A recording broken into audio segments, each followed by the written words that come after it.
ओ नमो भगवते वासुदेवाय। ओम नमो भगवते वासुदेवाय। ओम नमो भगवते वासुदेवाय। ओम नमो भगवते वासुदेवाय।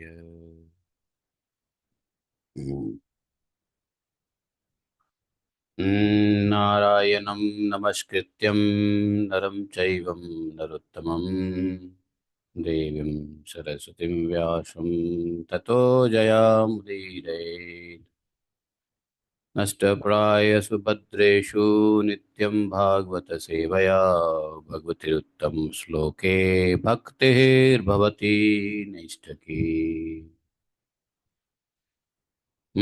जन्मान्तशतन्वयादितरतः चार्थे स्वः विज्ञाशराट् तेने ब्रह्महृदादिकवये मुह्यन्ति यत् सूर्यः। तेजो वारिमृदां यथा विनिमयो यत्र त्रिसर्गो अम्बरीषा धाम्नाय सदा निष्ठकुकं सत्यं परमं धीमहि। धर्मः प्रोजितकैतवोऽत्र परमो निर्मत्सराणां सताम्। वेद्यं अत्र वस्तु शिवदं तापत्रयो श्रीमद्भगवत महामुनि कृते किं वा परमेश्वर सद्यो हृदयवदत्त कृतिभिः शुश्रूषुभिः तत्क्षणात् निगम कल्पतरोर्गलितं फलं सुमुखाद् द्रवितशय्युतं पिबत भागवतं रसमालयं मुहुरहो रसिका भुवि भावुका। हरे कृष्णा कृष्ण कृष्ण हरे हरे हरे हरे राम राम राम हरे हरे। ग्रंथ श्रीमद् भागवत महापुराण की जय। शिला व्यासदेव भगवान की जय। शिला सुखदेव गोस्वामी महाराज की जय। शिला प्रभुपाद की जय। जय जय श्री राधे श्याम। हरे कृष्णा। तो भगवान की बड़ी असीम अनुकंपा से हम लोग आज पुनः श्रीमद् भागवतम का श्रवण करेंगे। आज पंचमी है। अच्छा, ओके, पंचमी है आज। उत्तर आषाढ़ा, उसके बाद श्रावण आ जाएगा। और कृष्ण पक्ष चल रहा है। वृषभ, सन वृषभ में है, मून मकर में है, कृत्तिका। बहुत बढ़िया। तो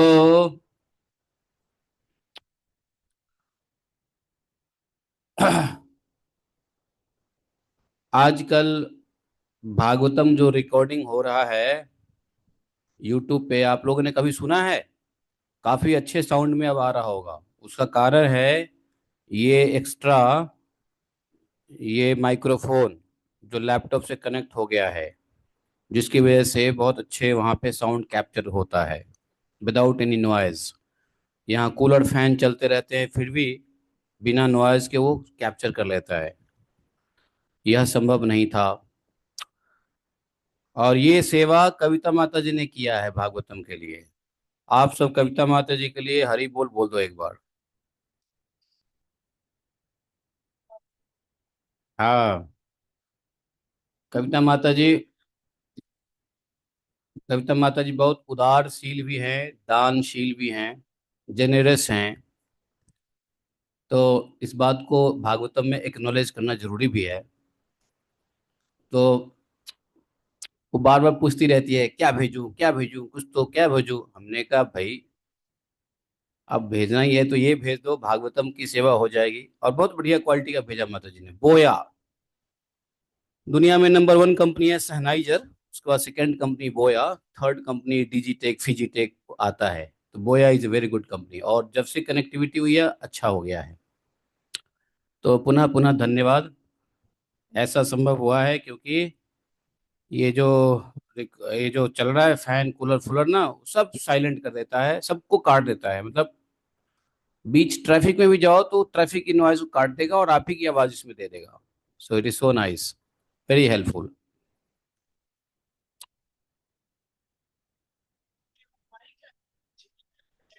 नहीं, सब है इसमें। दो, देखो ये डब्बा है, इसके अंदर सब है। दो दो इसमें वो है, रिसीवर है, और एक तो वो है ही। तो इट्स आइडियल फॉर 2 पर्सन। हम्म। वैसे चार के भी आते हैं, बट हमको चार की क्या जरूरत है, एक तो वहां लगा हुआ है, एक यहाँ लगा हुआ है, और एक ऑलरेडी इसमें चार्ज होता रहता है।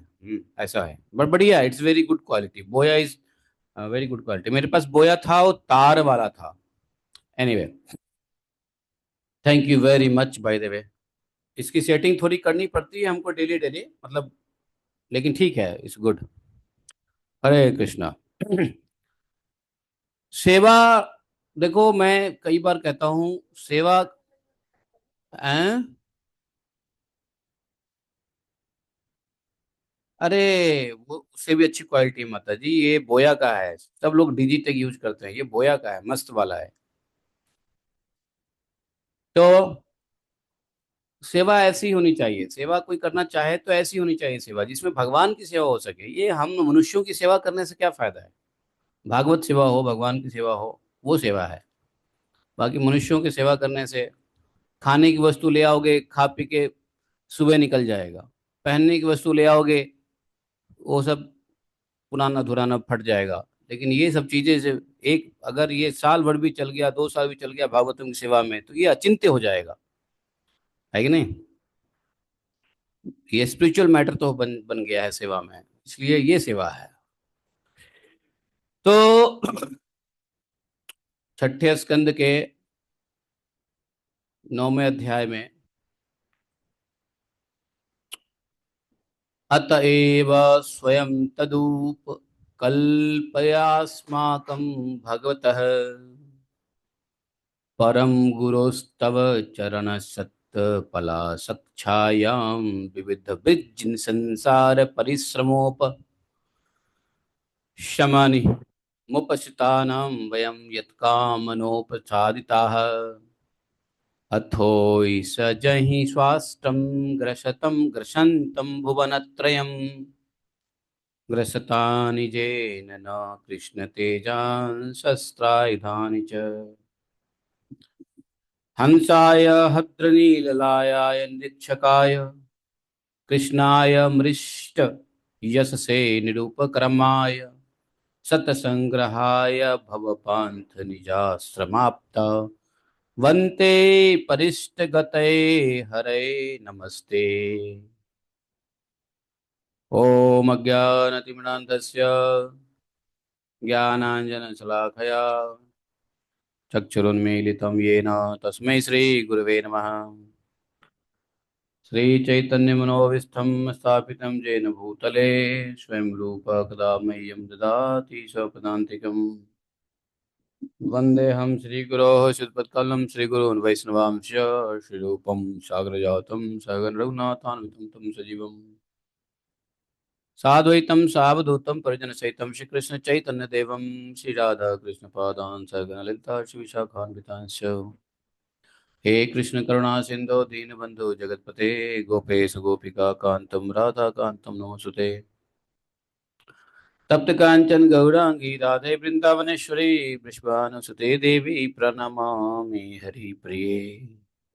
वाञ्छा कल्पतरुभ्यश्च कृपा सिन्धुभयैव च पतितानां पावनेभ्यो वैष्णवेभ्यो नमो नमः। जय श्री कृष्ण चैतन्य प्रभु नित्यानंद, श्री अद्वैत गदाधर श्रीवासादि गौर भक्तवृंद। हरे कृष्णा कृष्ण कृष्ण हरे हरे, हरे राम राम राम हरे हरे।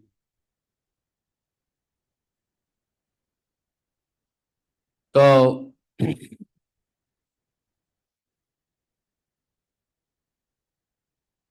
इन देवताओं ने कहा था कि हम अपना अभिप्राय आपसे निवेदन करें, इसकी अपेक्षा नहीं रख करके जिस अभिलाषा से हम लोग यहाँ आए हैं उसे पूर्ण कीजिए। हम आपसे कुछ निवेदन नहीं करना चाहते हैं, लेकिन हमारी कुछ अभिलाषा हैं, उसको आप पूर्ण कीजिए।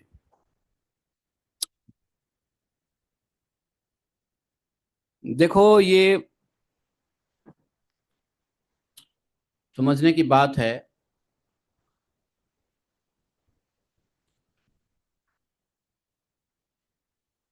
इच्छा और अभिलाषा में क्या अंतर है?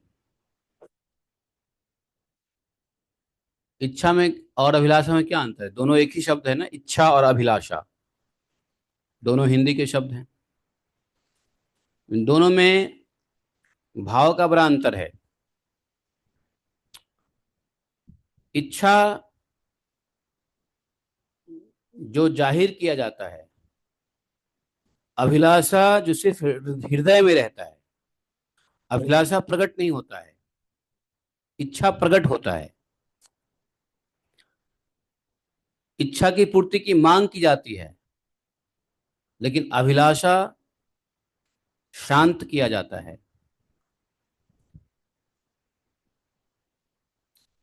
तो भक्त को भगवान से कोई इच्छा नहीं, अभिलाषा हो सकता है। समझे?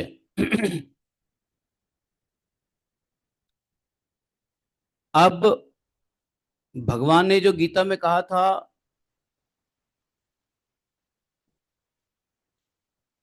योग क्षेमम वहामि हम, अहित की प्रतिहता भक्ति करने वाले जो भक्त हैं, जो भगवान से बिना हेतु के भक्त करते हैं, बिना उनका कोई हेतु नहीं है, अभिप्राय नहीं है। तो देवता भी यहाँ यही कहना चाह रहे हैं कि देखो, मैं अपना अभिप्राय आपसे निवेदन नहीं करना चाहता। आप इसकी अपेक्षा मत करो कि मैं अपना अभिप्राय आपको निवेदन करूंगा, मैं अपनी इच्छा आपको बताऊंगा, या अपनी मांग आपके सामने रखूंगा, या आप अभिलाषा आप अपेक्षा मत करो। बस जिस अभिलाषा से हम लोग यहाँ आए हैं उसे पूर्ण कीजिए, बस अभिलाषा को पूर्ण कर दीजिए। मतलब आप हृदय में, आप तो सब जानते ही हो, तो आप जो इच्छा हृदय में है, अभिलाषा पूर्ति करो, कोई दिक्कत नहीं। तो बोले कि आप अभिप्राय क्यों ना अपेक्षा की जाए।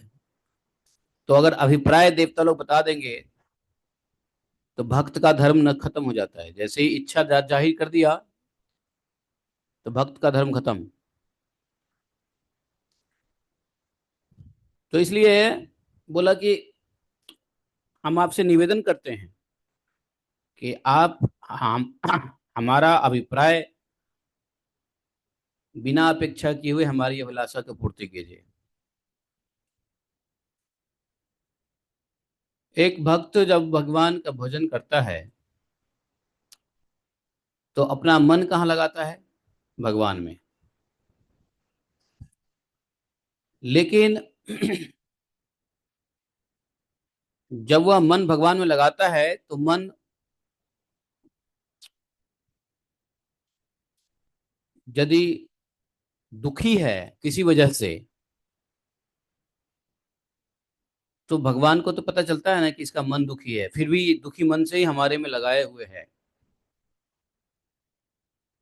तो बिना भक्त के बिना मांगे हुए, मतलब भक्त के द्वारा बिना मांगे हुए भगवान वैसे ही पूरी कर देते हैं। योग क्षेमम वहामि हम, योग क्षेम पूरा कर देते हैं। लेकिन भक्त की कौन सी योग क्षेम भगवान पूरा करते हैं? भक्त की कौन सी इच्छा पूर्ति करते हैं? जब वो अपना मन तो भगवान में ध्यान से सुनना, बहुत काम की बात बता रहा हूं। आज सुनने से मिस किए तो फिर कभी ना सुन पाओगे। तो भगवान का भजन करते हुए भी बहुत सारे लोग परेशान है, कष्ट में है, कारण क्या है? एक तो मन संपूर्ण रूप से भगवान में नहीं लगा हुआ है। अगर यदि संपूर्ण रूप से भगवान में मन लगा हुआ होवे, तो भगवान दो चीज देखते हैं मन में। जो भक्त अपना मन से भगवान का आराधना करता है, चाहे वो किसी भी परिस्थिति में हो, दुख में हो, कष्ट में हो। देवता लोग दुख में है नहीं, दैत्य ने आक्रमण कर दिया है, देवता दुखी हैं। मनुष्य भी दुखी रहता है, मनुष्य भी बीमारी से, धन संपत्ति के अभाव से, खाने पीने के अभाव से, या जो भी है, मतलब कोई कष्ट अगर जीवन में है तो मनुष्य भी क्या होता है, दुखी तो रहता ही है ना। तो जब दुखी होता है मनुष्य, लेकिन फिर भी दुख में भी यदि भगवान के प्रति अपना मन को समर्पित किया हुआ है, तो जिसने भी भगवान को कैसे भी मन से समर्पित कर दिया, तो भगवान उसके भक्त के मन को भांप लेते हैं कि इसके मन में कुछ अभिलाषा है या इसके मन में कुछ दुख है।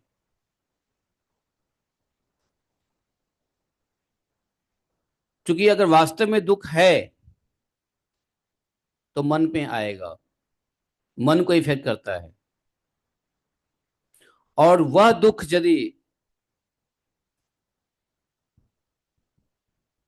खासकर भक्ति में अवरोधक है और उस दुख के साथ मन को भगवान में लगाए हुए हैं, और उसके साथ एक ऐसा सेंटिमेंट भाव है कि काश ऐसा होता तो हम भगवान की भक्ति और अच्छे से कर सकते हैं, तो भगवान ऐसे मन की जो कष्ट है अपने भक्तों का तुरंत दूर करते हैं, बिना सेकंड डिले किए हुए। क्यों? कष्ट के साथ पहला कंडीशन की कष्ट के साथ भी मन भगवान में लगा हुआ है। दूसरा कंडीशन की यह कष्ट निवृत्ति भी चाह इसलिए रहा है कि हमारी भक्त हमारे प्रति समर्पित अधिक हो जाएगा, मेरे प्रति अधिक समर्पित होने के लिए अपना कष्ट दूर करने की इच्छा रखता है, बोल नहीं रहा है।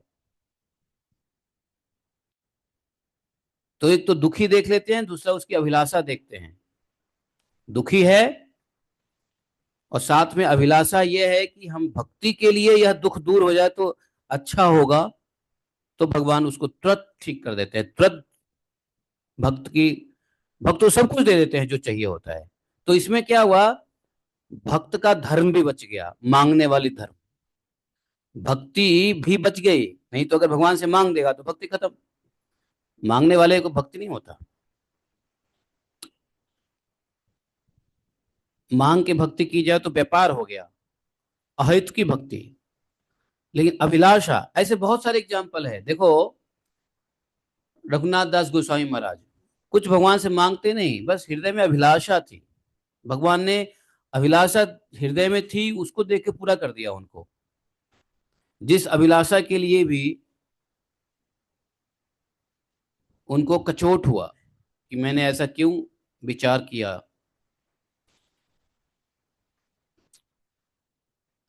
तो ये बड़ा फाइन अंडरस्टैंडिंग होनी चाहिए। बाकी संसार में तो उल्टा देखा गया है कि यदि दुख होता है तो और भगवान से मुंह मोड़ लेते हैं लोग। तो जो भगवान से मुंह मोड़ लिया तो उसका कल्याण तो कितना भी दुख में रहे होना ही नहीं है, बाकी बल्कि उसको और दुख मिलने वाला है। दुख में जो भगवान का मुंह मोड़ लेता है वो और गर्त में जाने वाला है। दुख हो या सुख, विदाउट हैविंग एनी कंडीशन, भगवान की तरफ ही मन रखना चाहिए। और भगवान की तरफ मन रखने से भगवान देखते हैं। मन तो इसका आ गया, लेकिन इसकी अभिलाषा क्या है? इसकी अभिलाषा ये है कि आप जो है ना हमको ये चीज दे दो और फिर मैं लोगों को दिखाऊं कि मैं ऐसे हूं, मैं वैसे हूं। तो वो भी अभिलाषा भगवान पूरा नहीं करेंगे। अभिलाषा वह होनी चाहिए हृदय में कि यदि कष्ट है तो यह कष्ट इसलिए दूर कर रहे हैं कि हम आपके भजन भक्ति में थोड़ा सा आगे बढ़ें। ऐसी अभिलाषा तुरंत भगवान पूरा करते हैं। समझ गए? तो इसलिए ऐसे कोई भी भक्त हैं इस प्रकार के भाव रख के मन से भगवान के भजन करते हैं तो भगवान उसको निश्चित रूप से अभिलाषा पूर्ण करते हैं। अब यहाँ देवताओं को भी पूर्ण करेंगे। देवता लोग ने कहा कि हम जिस अभिलाषा से यहाँ आए हैं उसको पूर्ण कर दीजिए, बस मांगना नहीं चाहते हैं, मुंह से बोलना नहीं चाहते हैं, बस अभिलाषा। अभिलाषा क्या है? हृदय में होता है। आप हृदय के क्या राजा हैं? हम्म आप अचिंत्य हैं, ऐश्वर्य संपन्न हैं, जगत के परम गुरु हैं। हम आपके चरण कमलों की छत्र छाया में हैं, जो विविध पापों के फलस्वरूप जन्म मृत्यु संसार में भटकने की थकावट को मिटाने वाली है। हे सर्वशक्तिमान कृष्ण। यहाँ पे कृष्ण शब्द से देवताओं ने प्रार्थना किया है। संस्कृत में भी लिखा हुआ है कृष्ण ग्रस्तान येन नः कृष्ण। देखा 44 श्लोक में देखो, ग्रस्तान येन नः कृष्ण तेजा यस्त्रा युधानि च। हे कृष्ण, वृत्तासुर ने हमारे प्रभाव और अस्त्र शस्त्र को तो निगल ही लिया है, अब वह तीनों लोकों को भी ग्रस रहा है। आप उसे मार डालिए। आप शुद्ध स्वरूप हृदय स्थित शुद्ध ज्योतिर्मय आकाश सबके साक्षी अनादि अनंत उज्जवल कीर्ति संपन्न संत लोग आपका ही संग्रह करते हैं। संसार के पथिक जब घूमते घूमते आपकी शरण में आ पहुंचते हैं, तब अंत में आप उन्हें परम आनंद स्वरूप अभिष्ट फल देते हैं। इस प्रकार उनके जन्म जन्मांतर के कष्टों को हर लेते हैं। हे प्रभु, हम आपको नमस्कार करते हैं। इस प्रकार से देवताओं ने खूब प्रार्थना किया है। भगवान प्रसन्न हुए हैं। आज हम लोग को यही सुनना था कि भगवान प्रसन्न हुए तो क्या बोले। श्री भगवान वाच प्रीतो अहम वह सुरश्रेष्ठा मधुपस्थान विद्यया आत्म ऐश्वर्य स्मृति पुंसाम भक्तिश्चैव यया मही किम दुरापम मयि प्रीते तथापि विबुध वर्षभा मय्यकांतम मतिर्नान्य मंतो वांछति तत्त्ववित्। बोले श्रेष्ठ देवताओं, तुम लोगों ने स्तुति करके जो ज्ञान भरी बात अभी अभी तुमने की है, ज्ञान से मेरी उपासना की है, उपासना। तुम लोगों ने स्तुति युक्त ज्ञान से जो मेरी उपासना की है। उपासना क्या होता है बताना जरा। What do you mean by upasana? यहाँ भगवान ने कहा है कि आपने जो उपासना की है स्तुति युक्त ज्ञान युक्त से, तो यहाँ उपासना का क्या मतलब है? उपासना किसको कहते हैं? व्रत त्योहार को उपासना कहते हैं? नहीं। उपासना मतलब है? नहीं नहीं नहीं नहीं नहीं नहीं नहीं नहीं। उपासना के लिटरली मीनिंग समझो। उप आसना। उप मतलब नजदीक, आसन मतलब बैठना। आप लोग जो स्तुति युक्त जो ज्ञान से मेरे मेरा एसोसिएशन किया, या मेरे साथ आप अभी इतने देर जो आपने स्तुति की ज्ञान से, मेरी संग की, मेरी उपासना की। उपासना मतलब होता है संग। उपासना नहीं, यहाँ वो विधि नहीं है। आपने ज्ञान से जो मेरी उपासना की, वहां पे उपासना मतलब उपासना, नजदीक में। उपवास, उपवास मतलब क्या होता है? नजदीक में रहना को उपवास कहते हैं। उपासना नजदीक में बैठना को उपासना कहते हैं। उपवास क्या हो गया? नजदीक में रहना। उपासना क्या हो गया? नजदीक में बैठना। आसन मतलब बैठना और वास मतलब रहना। तो उपवास इधर उपासना एक ही शब्द है, ठीक है। उप जो है प्रत्यय है, तो यहाँ आसन लग गया, वहां पे वास लग गया, उपवास, और यहाँ उपासना। तो आप लोग ने जो हमारे हमारे साथ हमें हमारे पास में रह करके जो स्तुति युक्त ज्ञान से मैं आप लोग पर प्रसन्न हूं। भगवान के बड़े सारे गुणों से देवताओं ने प्रार्थना किया था, स्तुति किया था। भगवान प्रसन्न हो जाते हैं स्तुति से। इस स्तुति के द्वारा जीवों को अपने वास्तविक स्वरूप की स्मृति और मेरी भक्ति प्राप्त होती है।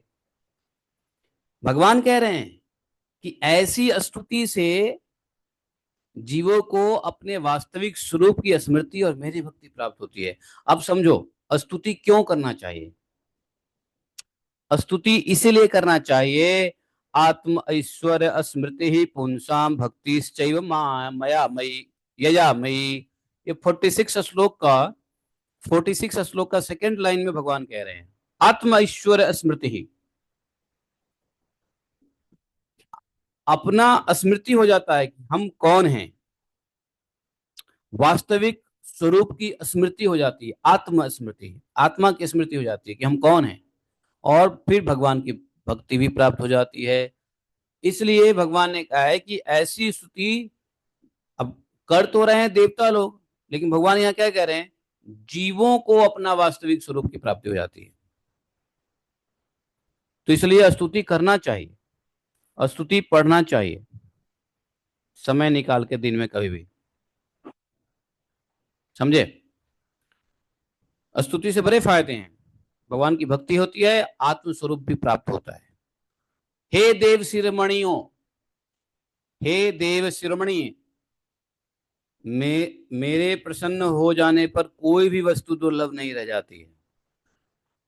एक तो स्तुति से मैं प्रसन्न हो जाता हूं, मेरी भक्ति प्राप्त होती है। और भक्ति प्राप्त होती है तो भक्ति से मैं प्रसन्न होता हूं, और जब मैं प्रसन्न होता हूं तो मेरे प्रसन्न होने पर कोई भी वस्तु दुर्लभ नहीं रह जाती है। तथापि मेरे अनन्य प्रेमी तत्ववेत्ता भक्त मुझसे मेरे अतिरिक्त और कुछ भी नहीं चाहते। जब मैं प्रसन्न होता हूं तो सब कुछ दे सकता हूं, कुछ भी दुर्लभ नहीं है जो नहीं दे सकता हूं।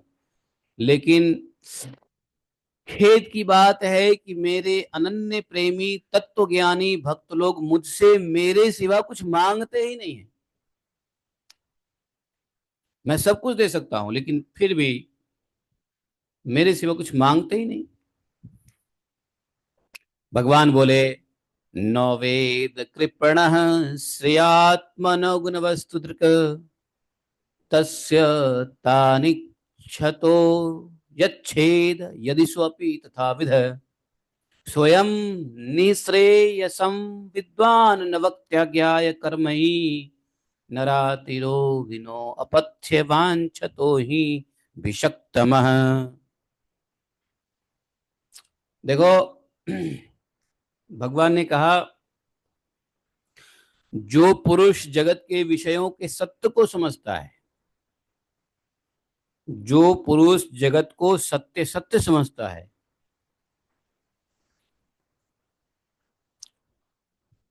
मतलब विषयों को ही सत्य समझता है। सत्य कुछ और है, लेकिन संसार के विषयों को ही जो सत्य सत्य समझता है कि यही सत्य है, इसको भगवान ने कहा वह नासमझ है। जगत के विषय सत्य नहीं है। तो जो पुरुष जगत के विषयों को ही सत्य सत्य समझता है, वह नासमझ अपने वास्तविक कल्याण को नहीं जानता है। यही कारण है कि वह विषय चाहता है, परंतु यदि कोई जानकर उसे उसकी इच्छित वस्तु दे देता है तो वह भी वैसा ही ना समझ है। तो परंतु यदि कोई जानकर उसे उसकी इच्छित वस्तु दे देता है तो देने वाले भी ना समझ है। यही कारण है कि वह विषय चाहता है। क्यों चाहता है विषय? क्योंकि विषय को ही सत्य समझ बैठा है। तो विषय को जो सत्य समझा है वो ना समझ है, वास्तविक कल्याण को जानता ही नहीं है। उसका कल्याण कहाँ है? और विषय को चाहता रहता है, विषय वासना में घूमता रहता है, इच्छाओं का पुल बांधे रहता है।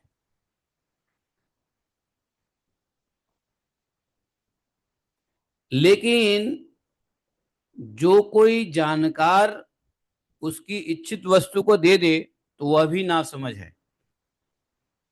एक तो होता है कि आप भक्त हैं, आप समझते हैं विषय वासना नहीं करना चाहिए, आप नहीं करते हैं, ठीक है। लेकिन कोई व्यक्ति आकर के आपसे मांगने लग जाता है, प्रभु जी, माता जी, 50,000 रुपए दे दो ना, ये दे दो ना, ये खरीदना है, वो खरीदना है, नौकरी लगवा दो, पेशा लगवा दो, ये कर दो, वो कर दो।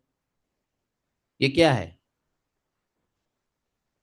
और यदि कोई भक्त यह जानते हुए कि विषय असत्य है, भगवत प्रेम ही सत्य है, भागवत धर्म ही सत्य है, तो हरिनाम ही सत्य है, फिर भी उसको वह वस्तु दे देता है, तो भगवान ने कहा वह वैसा ही ना समझे। तो बोले कि नहीं देना चाहिए, नहीं देना चाहिए। इसलिए भक्त को किसी भी विषय वस्तु को चाहने वाले आदमी को इच्छा पूर्ति मत करो। एक तो जो व्यक्ति किसी से कुछ मांगता है, तो मांगने वाला व्यक्ति तो वैसे ही मरा हुआ है, जानते हो ना। यदि हम किसी से कुछ मांगते हैं तो पहले हम मर गए।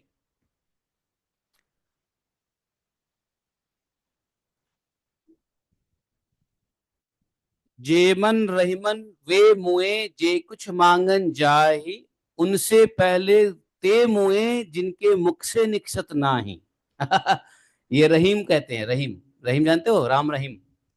रहीम जी की कहावत है कि वेनर मुए भय जे कुछ मांगन जाए। वो एक तो वह व्यक्ति मरा हुआ है जो किसी से कुछ मांगने जाता है, और कहते हैं कि उनसे पहले जे मुए, उनसे पहले वो मर गए जिसके मुंह से नहीं निकलता है। इसलिए व्यक्ति यदि कुछ मांगे तो कुछ दे दो, लेकिन अगर दे दोगे तो भगवान कहेंगे तुम ना समझ हो। तो कौन सी वस्तु हमको, अगर हमसे कोई कुछ मांगता है तो देना भी है, लेकिन ना समझी भी नहीं करनी है। तो भक्त जो इस भागवत ज्ञान को जानता है, वह बीच का रास्ता निकालेगा। अगर कोई मान लो कुछ मांग रहा है, तो पहले उसको ज्ञान दो, कुछ देने से पहले ज्ञान दो।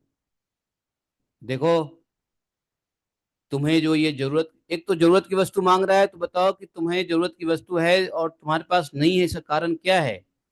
कि तुम मेहनत नहीं करते हो, पैसे नहीं कमाते हो, निठल्ले बैठे रहते हो, ये कारण तो नहीं है।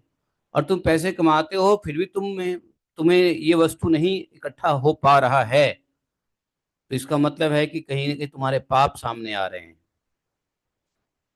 तुम्हारे पाप हैं जो तुम्हारे सामने आ रहे हैं, इसलिए तुम इस चीज को नहीं प्राप्त कर जरूरत की चीज भी तुम प्राप्त नहीं कर पा रहे हो। एक काम करो बेटा, इस जरूरत की चीज जो है ना, वो पाप के कारण नहीं मिल रहा है। अब तुम उस पाप को पहले काटो। चलो माला उठाओ, हरे कृष्ण महामंत्र जप करो। देखो, इसका जप करो रोज रोज, ये जितनी भी वस्तु तुम चाहोगे ना, तुमको मिल जाएगा। अब कुछ लोग ऐसे होंगे जो गाली देने लगेंगे, देना नहीं था, मना कर दो, क्यों बातें बना रहे हो, भगवान के नाम करने से कुछ मिलता है क्या? है, मांगा रोटी दे रहे हैं, हरे कृष्णा कृष्ण कृष्ण हरे हरे, हरे राम राम राम राम हरे। रोटी भूख के ही, राम कृष्ण के नाम जपने से भूख मिटती है, ऐसे भी लोग होंगे। लेकिन आपका कर्तव्य क्या है? पहले वस्तु मत दो। भगवान वही कह रहे हैं, जो मांगने वाले को इच्छित वस्तु दे देता है वह ना समझ है। 49 श्लोक में पढ़ लो। नवेद कृपणा श्रेय आत्मनो गुण वस्तु दृक, तस्य तानिच्छतो यच्छेद यदि स्वपि तथा विध है। लो, तो कोई वस्तु कोई चीज मांगे तो उसको क्या करना चाहिए? पहले भगवान को बोलो भजन करो, उसको बोलो कि भैया भजन कर, तेरा दुख दूर हो जाएगा, ठीक है। और यदि आपकी बात मान लेता है और वास्तव में माला पकड़ लेता है, तब उसको प्रसाद दे दो, तब उसको मदद कर सकते हो, क्योंकि माला जपने लग जाएगा। और यदि वह व्यक्ति किसी सांसारिक भौतिक वस्तु विषय के इच्छा में भटक रहा है, और उस इच्छा से ही यदि वह माला करता है, तो इच्छा पहले पूर्ति होगी, बाकी उसकी चेतना की सफाई बाद में होगी। तो इसलिए ऐसे संसार के नासमझ लोग यदि भगवान के नाम जब सकाम भक्ति में करे तो भी ठीक है, सकाम से निष्काम में आ जाएगा वो। भले पाप, पाप तो धुले, भगवान का नाम जप करेगा तो पाप धुलेगा। तो डायरेक्ट मत किसी को कोई वस्तु दे दो, सत्य बता रहा हूं, नहीं तो फंसोगे, ना समझी हो जाएगी। मैं यही बात कहा कल संतोष प्रभु को, अभी मैंने संतोष की बात बताया ना। संतोष ने फोन किया कि प्रभु जी 9 से 16, 12-15 घंटे काम करने पड़ते हैं, माला भी जप नहीं कर पाता हूँ, मेरे को तो यहाँ टेंशन हो रहा है कौन सा पाप किया जो मैं यहाँ पहुंच गया, भक्ति नहीं, माला नहीं। तो फिर हमने उसको क्या कहा, मैंने कहा सब छोड़ो, यहाँ आ जाओ, भजन करो बस, भजन में इतनी शक्ति है, सब जो जरूरत होगा सब तुमको मिल जाएगा। जो जरूरत की चीज तुमको डिस्टर्ब करेगा, तुम्हारे मन को डिस्टर्ब करेगा, तुम्हारा मन भगवान में है तो भगवान को डिस्टर्ब नहीं चाहिए होता है, इसलिए भगवान तुमको पहले वो वस्तु दे देंगे ताकि तुम्हारा मन शांत हो जाए। समझे नहीं समझे बात को, नहीं समझे इक्वेशन को, है।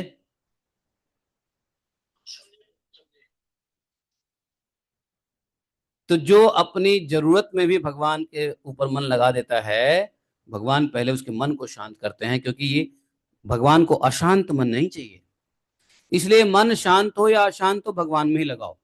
शांत है तो भगवान और शांत करेंगे, कृपा करेंगे, और अशांत है तो पहले मन को शांत करेंगे। और मन शांत क्यों नहीं है, रोटी कपड़ा मकान नहीं है, तो रोटी कपड़ा मकान पहले मिलेगा, कि पहले शांत हो जाओ, शांत हो जाओ, शांत शांत शांत। भगवान को अशांत मन पसंद नहीं। भगवान क्या है, प्रशांत है। भगवान का एक दूसरा नाम क्या है, प्रशांत। देवताओं ने कहा ना प्रशांत। अरे भाई आप लोग देवता की प्रेयर भूल गए। देखो कौन से श्लोक में देवता ने भगवान को कहा प्रशांत। देखो एक श्लोक है जिसमें देवताओं ने कहा, हा हा हा हा हा। अरे निकालो भाई वो श्लोक, कौन सा श्लोक है वो। ओम नमो भगवते वासुदेवाय, नारायण वासुदेव, आदि पुरुष महापुरुष महानुभाव, परम मंगल कार्य परम कारण, केवल जगाधार लोक निगनाथ सर्वेश्वर लक्ष्मीनाथ। हाँ, चित्तोपावृत्त आत्मलोको स्वयंपलब्ध निज सुखान भवान। यहीं पे कहीं है, हैं? हाँ 22 श्लोक में है। Yes, yes. अविस्मितम तम परिपूर्ण कामम स्वयनेव, हाँ, स्वनेव लाभेन समम प्रशांतम। देखा, देवताओं ने कहा ना, मुझे याद था देवताओं ने कहा था भगवान को आप प्रशांत हैं। देखा, तो स्वेनैव लाभेन समम प्रशांतम, विनोपसर्पतत्य परम ही बालिसः, स्वलांग लेना तीर्थति सिंधुम। तो भगवान क्या है, शम है और शांत है। तो शांत भगवान के पास अशांत मन को लेके जाएगा, तो भगवान पहले मन को शांत करेंगे, अर्थात मन जो चाहता है पहले उसको भगवान दिला देंगे। अरे क्या चाहिए इसको, लड्डू चाहिए, पेड़ा चाहिए, पहले दो इसको, ऐसा मन शांत करो यार। अशांत मन लेके आ गया है। इसलिए काम वासना से मन अशांत हो तो भी भगवान की भक्ति करना चाहिए, काम वासना भी पूरी हो जाएगी। या तो काम वासना खत्म हो जाएगा या उसका फुलफिलमेंट होगा। क्या चाहिए हमको, सॉल्यूशन चाहिए। अरे या तो दुख सीधा खत्म हो जाए, या दुख का कोई पक्का औषधि मिल जाए। दोनों एक ही बात है ना, है, अलग अलग बात है। अगर किसी को कोई बीमारी है तो या तो ऐसा औषधि मिल जाए ठीक हो जाए, या सीधा सीधा खत्म हो जाए दुख। दोनों एक ही बात है। तो इसलिए जो अपना दुखी मन को भी, वासना कामना से युक्त मन को भी भगवान में लगा देता है, तो प्रशांत भगवान पहले उस मन को शांत करते हैं। या तो वांछ वो या तो अपने उन भक्तों की कामना को नष्ट कर देते हैं, या भक्त की कामना को फुलफिल कर देते हैं, संतुष्ट कर देते हैं, पूरा कर देते हैं, लेकिन शांत करेंगे। भगवान को अशांति नहीं चाहिए। देखा, क्योंकि भगवान क्या है, प्रशांत है, प्रशांत आत्मा। न वेद कृपण है जो पुरुष, हाँ मैं कहा था, यस, मैं कुछ ज्यादा गहराई में नहीं जा रहा हूँ का भागवतम के, इतनी गहराई में नहीं जाना चाहिए हमको, कुछ ज्यादा गहराई में जा रहा हूँ मैं, थोड़ा थोड़ा ऊपर ही रहना चाहिए।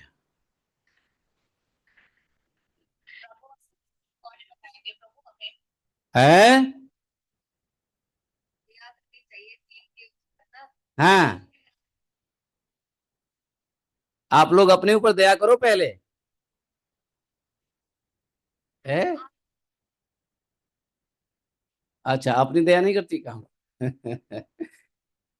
ये सब के सब चालू माता यहाँ बैठी है, सब के सब चालू माता बैठी है यहाँ पे।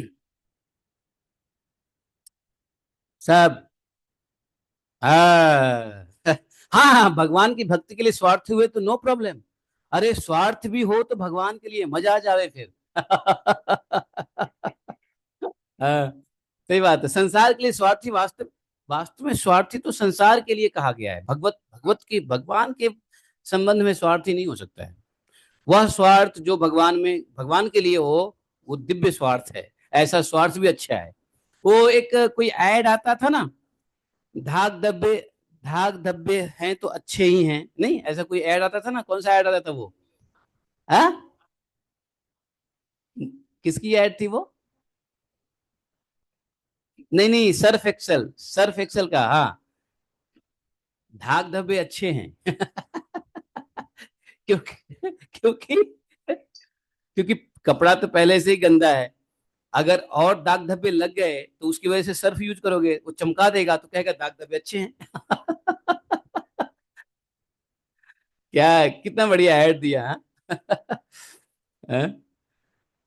कभी कभी, कभी कभी आ जाता है स्क्रीन पे, वैसे मैं देखता नहीं, आ जाता है। तो ये ऐसा स्वार्थ भी अच्छा है, ठीक है, बन लो स्वार्थी भैया। हाँ, तो हमको वैसे नासमझ नहीं बनना है। भगवान ने कहा है कि एक तो वह बेवकूफ है जो कोई भौतिक विषय मांगता है, और उससे भी बड़ा बेवकूफ वो है जो उसको दे देता है। तो क्या करना है, देना भी नहीं है, और देना है तो पहले उसको भगवान में लगवाना है। ऐसे ही खाली पीली दे दोगे तो क्या हो जाएगा, पाप हो जाएगा। क्योंकि आपने उसकी, उसके पाप की वजह से, उसके पाप की वजह से उसको कोई वस्तु का अभाव है। अगर किसी वस्तु के जरूर, किसी व्यक्ति को अपने जरूरत के वस्तु का अभाव होता है ना, वो उसका पाप होता है। पाप करके आया है, जब भी तो उसको रोटी नहीं मिल रही है, घर नहीं मिल रहा है, या अच्छा जो कुछ भी कह लो, और उसको आपने दे दिया तो आपने उसका पाप ले लिया, नासमझी हो गई। समझे? इसलिए कोई भिखारी मिलता है रास्ते में, कहता है ए मम्मा दे दो दिला दो, माता जी दे दो दिला दो, तुरंत मत दो उसको।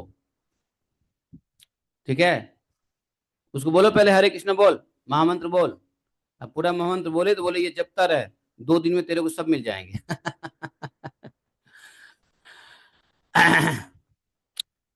लेकिन बहुत ज्यादा जरूरतमंद को,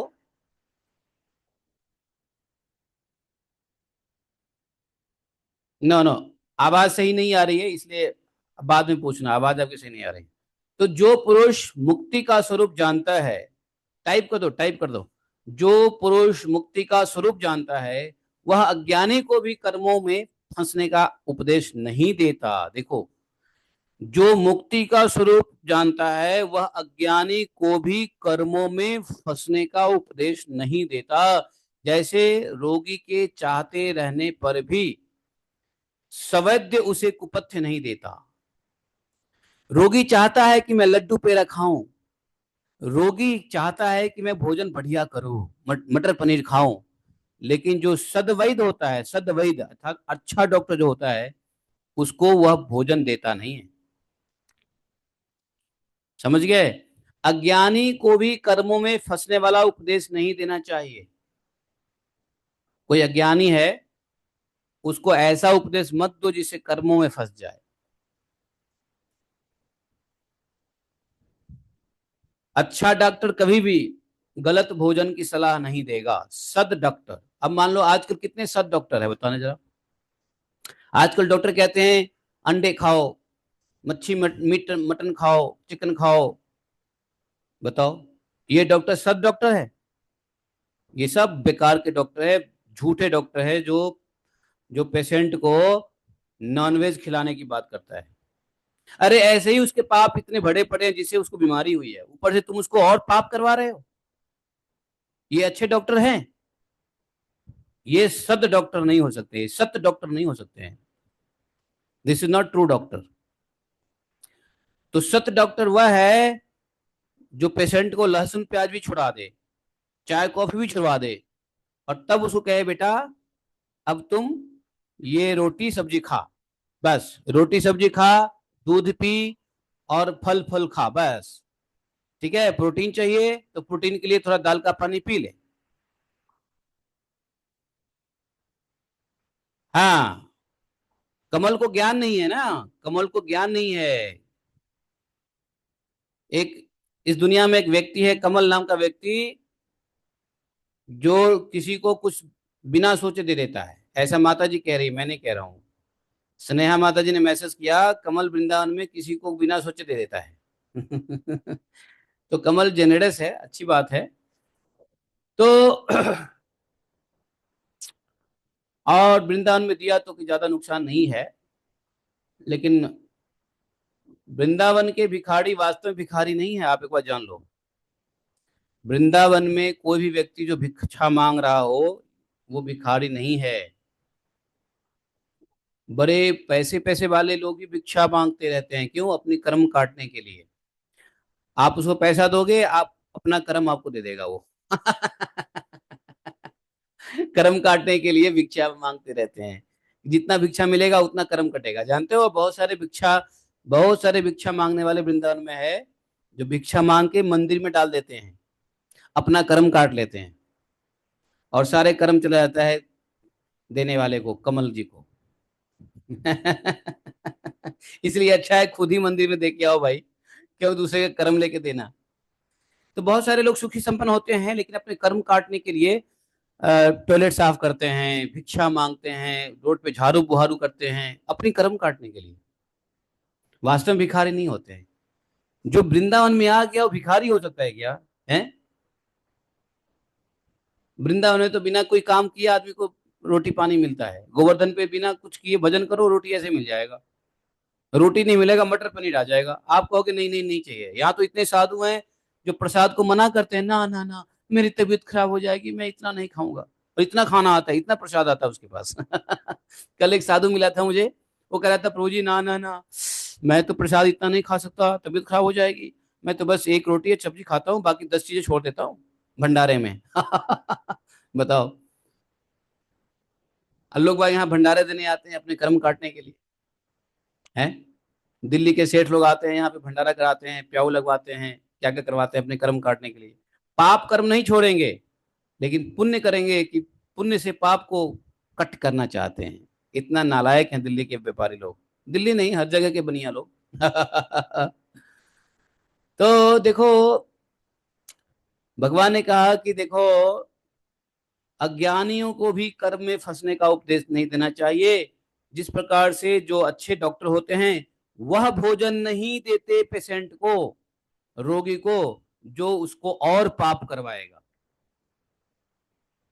तो जो वैद्य होते हैं, अच्छे वैद्य होते हैं, वो पेशेंट को प्योर वेजिटेरियन देते हैं, शाकाहार, शुद्ध शाकाहारी। यहाँ तक कि उसको कहेंगे नमक मत खाओ ज्यादा, तेल मत खाओ, ऐसे ही आलू बॉयल कर लो, रोटी और आलू खा लो बस। तेल नमक भी मना कर देते हैं। तो बिना तेल नमक का भोजन क्या हो गया? शुद्ध सत्व, शुद्ध शाकाहारी हो गया। शाकाहारी नहीं, शुद्ध शाकाहारी हो गया। अरे मटर पनीर खाना तो शाकाहारी है, शुद्ध शाकाहारी क्या है? जब आप जब आप मसाला, मिर्च, तेल को भी त्याग देते हो, तो वो शुद्ध शाकाहारी हो जाता है। समझे? शुद्ध सत्वगुण भोजन हो जाता है। शुद्ध सत्वगुण भोजन कौन है? फल, सलाद, शाक, ये सब शुद्ध सत्वगुण वाली है। देवराज इंद्र, तुम लोगों का कल्याण हो। अब तुम देर मत करो, जाओ ऋषि शिरोमणि दधीची के पास जाओ। उनके उनसे उनका शरीर मांगना। उन्होंने ऐसी उपासना व्रत तपस्या की है कि उनका शरीर बहुत दृढ़ हो गया है। मांग लो, शरीर मांग लो उनका। दधीचि ऋषि को शुद्ध ब्रह्म का ज्ञान है। अश्विनी कुमारों को घोड़े के सिर के अश्विनी कुमारों को घोड़े के सिर से उपदेश करने के कारण उनका एक नाम अश्वशिर भी है। अश्विनी कुमार कौन थे? घोड़ी के पुत्र थे ना। तो उनका शरीर कैसा था, उनका सर कैसा था? घोड़े जैसा था। तो उस अश्विनी कुमार को उपदेश दिया था यही दधीची मुनि ने। किसे कैसे दिया था? घोड़े के सिर से उपदेश दिया था, इसलिए इनका नाम पड़ गया अश्वशिर।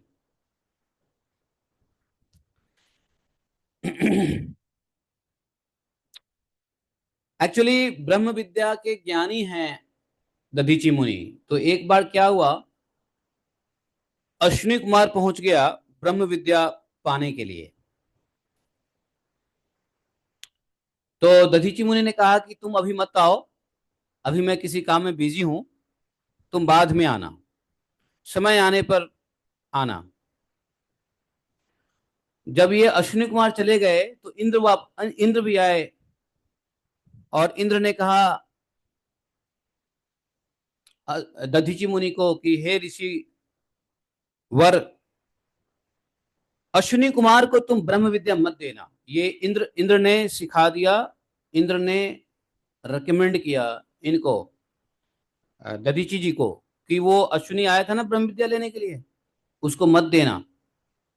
अश्विनी को ब्रह्म विद्या मत देना, क्योंकि वो वैद्य, वो डॉक्टर है, वो देवताओं का डॉक्टर है।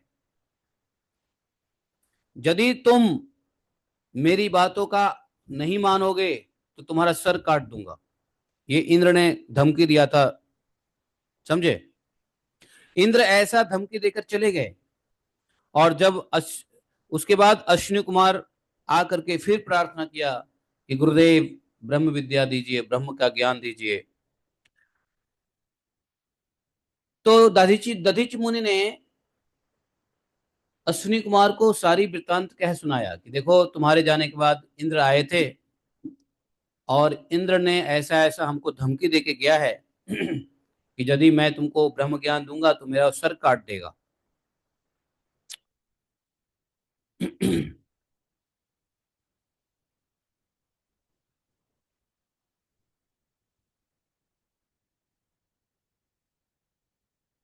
तो अश्विनी कुमार तो वैद्य थे, डॉक्टर थे। अश्विनी कुमार जानते हो फिजिशियन नहीं है, और सर्जन भी थे। दोनों कुमार सर्जन भी थे। तो ये अश्विनी कुमार समझ गए।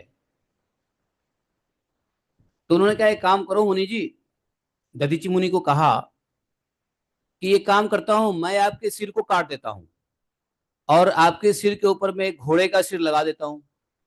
आप घोड़े के सिर से मुझे ब्रह्म ज्ञान दे दो, फिर घोड़े के सिर काट के दोबारा से आपका सिर लगा दूंगा, तो इंद्र को कोई दिक्कत नहीं होगी।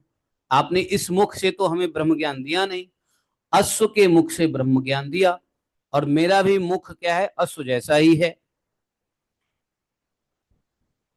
समझे? उन्होंने, मुनि ने स्वीकार कर लिया, ठीक है, इससे हमें झूठ नहीं बोलना पड़ेगा। अगर हम इस मुख से तुमको ब्रह्म ज्ञान देंगे तो हमें इंद्र को झूठ बोलना पड़ेगा। तो हम इंद्र को कह सकते हैं कि नहीं, मैंने ब्रह्म ज्ञान अश्विनी कुमार को नहीं दिया। किसने दिया? अश्व सिर, घोड़े के सिर ने दिया। घोड़े के सिर के मुख से निकला ब्रह्म ज्ञान, मेरे मुख से नहीं निकला। तो तुमको ब्रह्म ज्ञान भी मिल जाएगा और मैं झूठ बोलने से भी बच जाऊंगा। इस प्रकार से अश्विनी कुमार ने क्या किया था, दधीची मुनि के सिर को काट के घोड़े का सिर लगा के ब्रह्म ज्ञान प्राप्त करके, फिर घोड़े के सिर को काट के फिर उनका मस्तक जोड़ दिया। वो तो अश्विनी कुमार डॉक्टर हैं, सर्जन भी हैं, ट्रांसप्लांट जानते हैं। समझे? इसलिए कभी बीमार पड़ो तो अश्विनी कुमार जी लोग को भी याद कर लो। भयंकर जब ऑपरेशन डॉक्टर बोल दे ऑपरेशन करना पड़ेगा, तो पहले अश्विनी कुमार को याद करो। देवताओं के जानते हो अश्विनी कुमार बड़े स्वभाव के अच्छे हैं। देवताओं से ज्यादा प्रेम अश्विनी कुमार को मनुष्यों से है। कभी कभी अश्विनी कुमार देवताओं को इलाज करना भी नहीं चाहते, मजबूरी में करना पड़ता है। लेकिन जैसे ही कोई मनुष्य याद कर ले, हे अश्विनी कुमार, हमारे डॉक्टर ने ऑपरेशन बता दिया है, अब आप ही कुछ करो कि ऑपरेशन ना करना पड़े। अश्विनी कुमार तुरंत सुनेंगे आपकी बात, फौरन आएंगे यहाँ पे घूम करके। आपको नहीं दिखेंगे ना आपके डॉक्टर को दिखेंगे, लेकिन कुछ ऐसा करेंगे कि वो आपका ठीक कर देंगे। अश्विनी कुमार, अश्विनी कुमार चाहते हैं कि मनुष्य हमें याद करे, हम मनुष्य की सेवा करें। क्यों? अश्विनी कुमार को ब्रह्म का ज्ञान है। सभी देवताओं को ब्रह्म ज्ञान नहीं है, अश्विनी कुमार को ब्रह्म का ज्ञान है। और वो जानते हैं पृथ्वी में मनुष्य का महत्व। लेकिन मनुष्य ही ऐसा बेवकूफ है जो पता ही नहीं है उसको कि अश्विनी कुमार भी हमारे हेल्प करने के लिए आते हैं, इसलिए डॉक्टर के पीछे पड़े रहते हैं। अश्विनी कुमार को एक बार तो बुला लो। है, मैं हर बार भागवतम में ये जरूर बोलता हूं, अश्विनी कुमार को बुलाओ।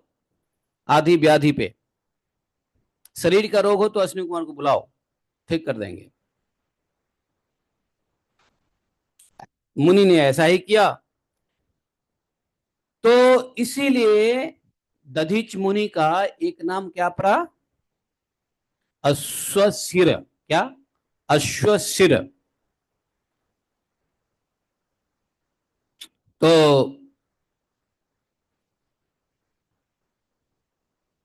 ये अथर्वेदी थे। दधीची मुनि क्या थे? अथर्वेदी थे। तो यही दधीची मुनि ने सबसे पहले नारायण कवच त्वष्टा को दिया था। विश्वरूप में ने देवराज इंद्र को कहा था कि यह दधीची मुनि का दिया हुआ नारायण कवच है, जो मेरे पिताजी को मिला है, उसको मैं तुमको दे रहा हूं। मैंने अपने पिताजी से लिया, मेरे पिताजी ने दधीची मुनि से लिया, वही नारायण कवच तुमको दे रहा हूं। यही नारायण कवच जो है, ये इसी दधीची मुनि ने त्वष्टा को दिया था, और त्वष्टा ने विश्वरूप को दिया, और विश्वरूप से मिला था किसको? हम सबको। इंद्र को मिला, इंद्र के बाद हम सबको मिल गया। तो दधीची ऋषि धर्म के परम मर्मज्ञ हैं। वे तुम लोगों को अश्विनी कुमार के मांगने पर भी अपने शरीर के अंग अवश्य दे देंगे। इसके बाद विश्वकर्मा के द्वारा एक काम करना, तुम विश्वकर्मा के पास जाना, और दधीची मुनि के अंग में जो हड्डियां बची है ना, वो विश्वकर्मा क्या करेंगे, हड्डियों का एक शस्त्र बना देंगे, आयुध शस्त्र बना देंगे। तो तुम उससे विश्वकर्मा से शस्त्र बनवा लेना। और सुनो देवराज, मेरी शक्ति से युक्त होकर तुम उसी शस्त्र के द्वारा वृत्तासुर का सर काट लेना। देखो भगवान अपने शरणागत देवताओं को कितना युक्ति युक्त दे करके बचाते हैं, समझे?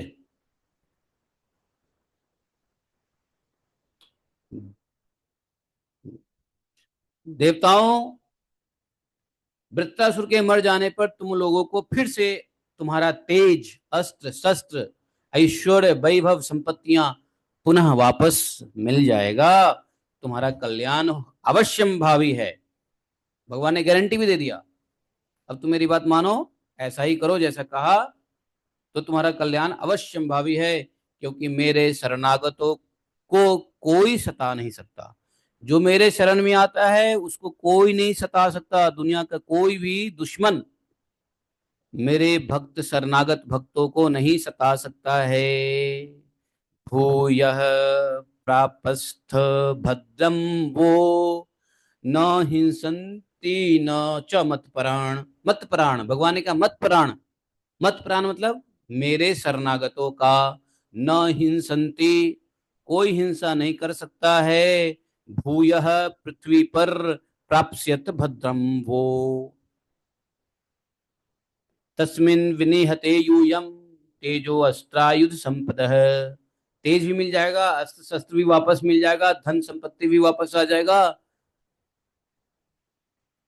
ऐसा करोगे तो भगवान ने इतना कह दिया देवताओं को, और देवता बड़े प्रसन्न हुए। और देखो, कर्म तो स्वयं करना पड़ता है, देवता को बताए रास्ता कर्म करने के लिए। भगवान ने मनुष्यों को भी कर्म करने के लिए बताया है गीता में। मनुष्य ना करे तो भगवान क्या करे। अब देवता को बताया ऐसा करो, अब देवता नहीं करेगा तो भगवान आकर के थोड़ी ना वृत्तासुर को मारेंगे। बताओ, भगवान ने रास्ता दे दिया। इसी प्रकार से भगवान ने गीता में हम लोग को रास्ता दिखा दिया है कि करना हमको क्या है, मनुष्य को क्या करना है, भगवत गीता में पूरा जानकारी दे दिया है, जिससे तुम्हारा कल्याण होगा। मनुष्यों के कल्याण के लिए भी भगवान ने गीता में बातें बताई है। अब बेवकूफ मनुष्य है जो गीता की बात को नहीं पढ़े, नहीं समझे, नहीं जाने, नहीं पालन करे, तो भगवान की क्या गलती है। भगवान पथ प्रदर्शक हैं, कर्म तो स्वयं का करना ही पड़ेगा। लेकिन हम जैसे निठल्ले लोग भी होते हैं जो भगवान को सीधा कमांड देते हैं, आदेश देते हैं, भगवान ऐसा कर दो हम कुछ नहीं करेंगे, आप कर दो बस है कि नहीं। तो इससे नहीं काम चलेगा, कर्म स्वयं करना पड़ता है। जिस कर्म को करके पाप इकट्ठा किए हैं, तो अब कर्म करके पाप का नाश भी करोगे तुम ही, और कोई नहीं करेगा, है। भगवान सहयोगी तो है ही। तो यहाँ पर ये श्रीमद् भागवत महापुराणे परमहंसा पारमहंसायाम संहितायाम कौन सा स्कंद है, षष्ठ स्कंधस्य नवमो अध्याय, नौवा अध्याय समाप्त हो जाता है। ठीक है, अब 10वां अध्याय में क्या होने वाला है वही होगा।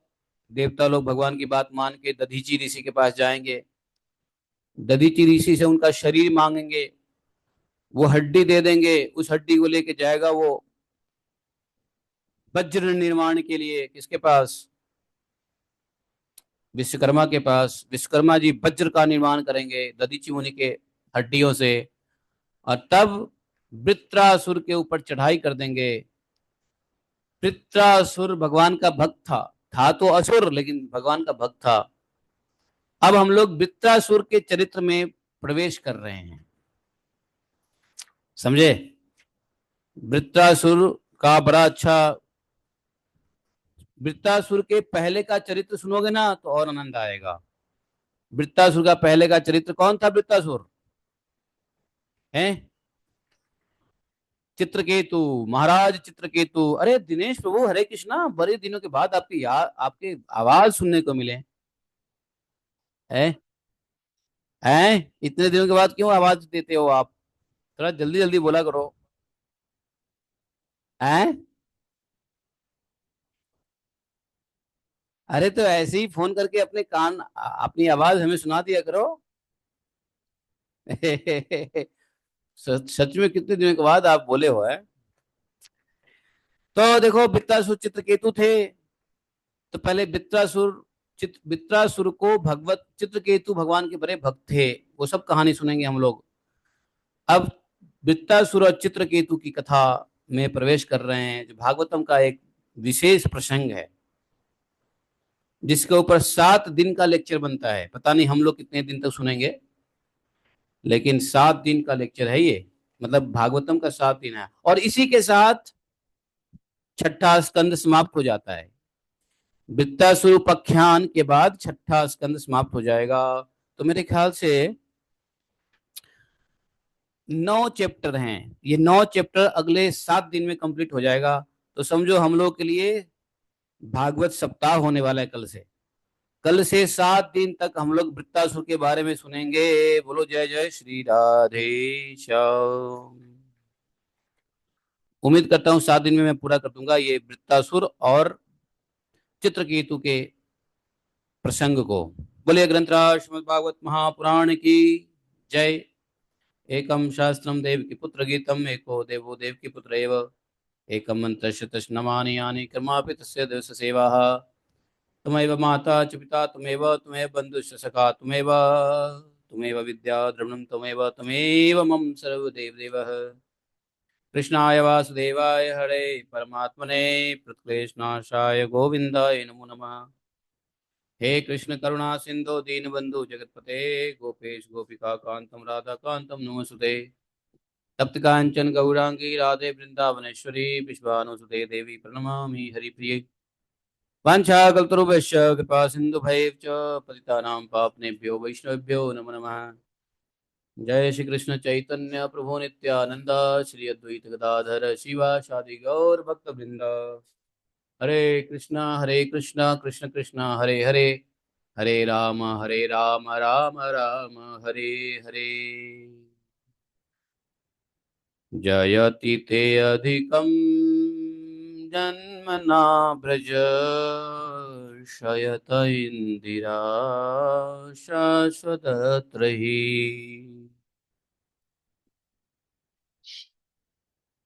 नियतावका तव